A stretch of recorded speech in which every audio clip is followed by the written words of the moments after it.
Good morning mga kaligalig. Moral value o lesson in life. Simple lang naman ang buhay eh. Huwag niyong gawing masalimuot o miserable. Kayo mga kabataan, kumikita kayo na maayos ngayon or hindi man doon sa mga kabataan meron kayong maayos na trabaho, kumikita kayo.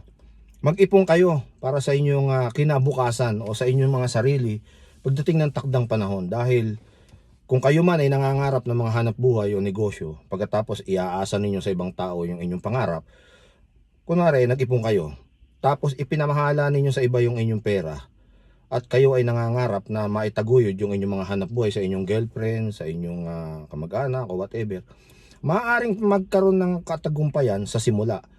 Pero kalaunan ay hindi rin ito magtatagumpay at hindi rin kayo again mayayaman, dahil yung mga pinagkatiwalaan ninyo ay hindi naman magiging concern para sa inyo, dahil kayo lang ang may gusto nito at ibinigay ninyo sa kanila yung inyong salapi para pamahalaan.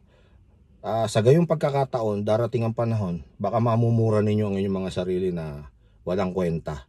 Nagtrabaho kayo ng napakatagal na panahon, pagkatapos pinaubayan ninyo ang inyong perang ipon sa ibang tao at walang nangyari. Napakasakit para sa ganong pagkakataon. Kaya huwag ninyong hayaan na dumating yung mga sandali na magsisisi kayo at wala na kayong magawa sapagkat di na kayo makakapagtrabaho pa.